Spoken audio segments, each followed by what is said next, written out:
প্রতীক জৈনের বাড়িতে যেদিন ইডি আধিকারিকরা তল্লাশি চালাচ্ছিল সেদিন আমরা কি দেখলাম, মুখ্যমন্ত্রী মমতা বন্দ্যোপাধ্যায় কি একটা সবুজ ফাইল বের করে এনেছিলেন।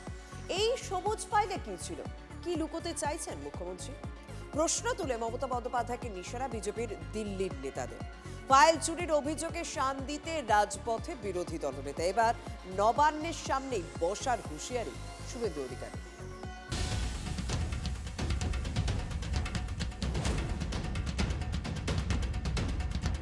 রাজ্য রাজনীতির কেন্দ্রবিন্দুতে সবুজ ফাইল। আইপ্যাকের কর্ণধার প্রতীক জৈনের বাড়িতে ইডি তল্লাশির মধ্যেই সবুজ ফাইল নিয়ে বেরিয়ে চলে আসেন মুখ্যমন্ত্রী Mamata Bandyopadhyay. So my hard disks, phone, hard disk, all they are collecting, and they have already attacked my IT office also. In fact, sector 5, I am going there also. আদালতে ইডির অভিযোগ, মূল তথ্য প্রমাণ ছিনতাই করে নিয়ে গিয়েছেন মুখ্যমন্ত্রী। এবার সেই সবুজ ফাইল নিয়ে মুখ্যমন্ত্রীকে নিশানা কেন্দ্রীয় মন্ত্রী গিরিরাজ সিং এর। उनको डर था कि गुप्त कागज मिलेगा तो अभिषेक बनर्जी फंस जाएगा, इसीलिए वो गई और सारे कागजात वहां से चुरा करके लेके चले आए। মমতা বন্দ্যোপাধ্যায় এবং পুলিশের ভূমিকাকে অতি সক্রিয়তা হিসেবে দেখছে এনফোর্সমেন্ট ডিরেক্টরেট। কেন এই অতি সক্রিয়তা? প্রশ্ন বিজেপি নেতা রবিশঙ্কর প্রসাদের। इतनी मजबूरी क्या आ गई कि आप एक हरे रंग के फाइल को छीन करके भागी? और तो और देखा होगा कि उनके साथ पुलिस कमिश्नर भी थे, पुलिस कमिश्नर भी थे, डीजीपी भी थे।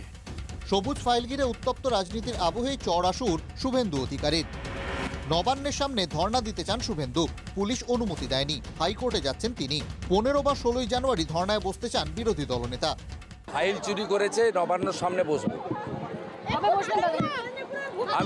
আমি চেয়েছি 15 তারিখ 16 তারিখ একদিন আমি বসতে চাই, পুরো দিন যেখানে বলবে।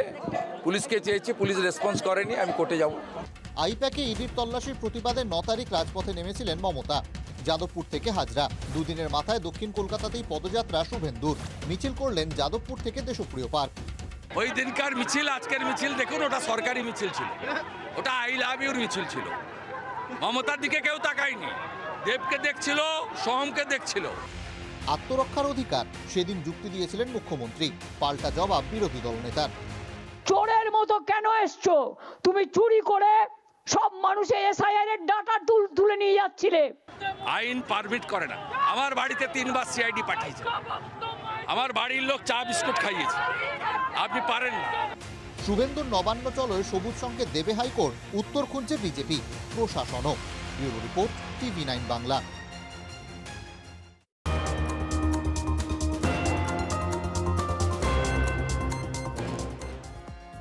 বৃহস্পতিবার আইপ্যাকের কর্ণধারের বাড়ি এবং অফিসে তল্লাশির সময় ইডি ও কেন্দ্রীয় বাহিনীর ভূমিকার প্রশংসা বিরোধী দলনেতা।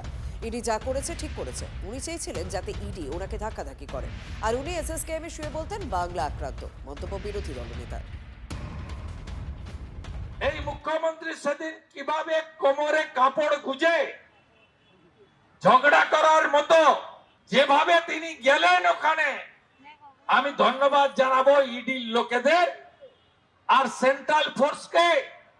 অনেকেই বলছেন কি হলো, প্রস্তুতির অভাব ছিল, ঢুকতে দেওয়া উচিত হয়নি। আমি বলেছি যা করেছে ইডি ঠিক করেছে। 21 সালে ভালো পায়ে ব্যান্ডেজ বেঁধেছিলেন কে? হুইল চেয়ারে চড়েছিলেন কে? সহানুভূতি দেখিয়ে ভোট নিতে চেয়েছেন। ওই দিন উনি চেয়েছিলেন যাতে ইডি উনাকে ধাক্কাধাক্কি করে, ইডির বিরুদ্ধে মামলাও করতেন। আর সাথে সাথে পিজি হসপিটাল, যেখানে চোরেরা উঠবেন ওয়ার্ডে শুয়ে থাকে, এখানে মমতা ব্যানার্জি শুয়ে পড়তেন আর আপনাদের বলতেন বাংলা আক্রান্ত। ইডি ফাঁদে পা দেয়নি। হাইকোর্টে যে পিটিশন করেছে ইডি, 1 নম্বরে আসামি করেছে মমতা ব্যানার্জিকে। রাজীব কুমার, মনোজ বর্মাদের আসামি করতে চেয়েছে। রুল 26 এ তদন্তে বাধা দেওয়া সরকারি কাজে বাধা দেওয়ার জন্য তারা বিচার চেয়েছে, এফআইআর করতে চেয়েছে, মামলা সিবিআই কে হস্তান্তর করার আবেদন করেছে। মামলা হয়েছে, দেখা যাক না। মামলা তো চিফ জাস্টিস শুনতেই চাননি, সুপ্রিম কোর্টে গেছে। শুনানি হলে বোঝা যাবে কত ধানে কত চাল। ইডি ঠিক করেছে না ভুল করেছে। অমিত শাহর হুকুমে ইডি এসছে, নিজেরাই বিপদে পড়ে গেছে। না নোটিশ দিয়ে 7 বছরের পুরনো কেসে গেছে। আর এই কয়লা কাণ্ডে তো শুভেন্দু অধিকারীরও নাম আছে। শুভেন্দু অধিকারীকেও তো কৈফিয়ত দিতে হবে কয়লা কাণ্ডের যদি তদন্ত ঠিক করে হয়। যেদিন বিজেপি থাকবে না তখন এই শুভেন্দু অধিকারীকে, তার বিরুদ্ধে সব কটা দুর্নীতির তদন্ত হবে, নারদা, সারদা, কয়লা, গরু এবং জেল খাটতে হবে।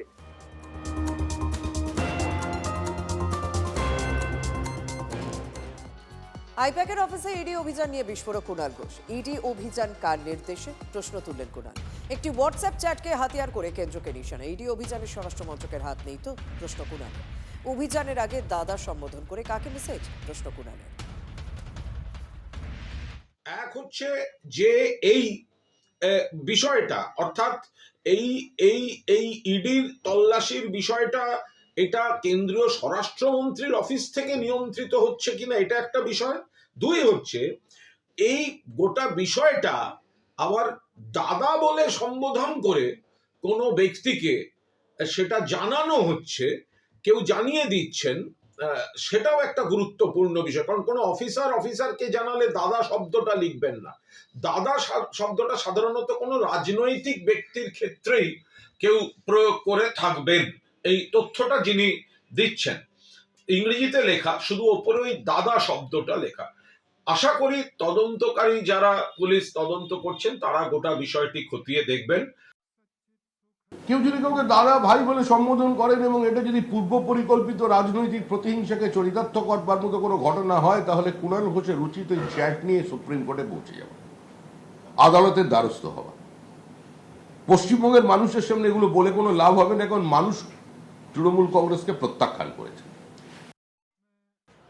আমি কি বলবো গেট ওয়েল শুন ছাড়া, আমি কি বলবো পাগলের পাগলামির, আমি কি উত্তর দেব? আমি এখন একটা মেসেজ তৈরি করে দিচ্ছি যে কালকে শুভেন্দু অধিকারীর ওপর হামলা করার নির্দেশ স্বয়ং মুখ্যমন্ত্রী দিয়েছেন। এটা এখন কত সেকেন্ড লাগে, কিন্তু এই যে কাজগুলো করছে না, এই যে ধরুন স্বরাষ্ট্রমন্ত্রীকে জড়াচ্ছে, এই যে ধরুন শুভেন্দুবাবুকে জড়াচ্ছে, এর ফল ভয়ানক হতে পারে। এর ফল ভয়ানক হতে পারে। দুষ্টু লোকেরা কখন পট করে ভ্যানিশ হয়ে যাবে সেই আগেকার কেসটার মতন, সেটা কেউ বলতে পারে না। কিন্তু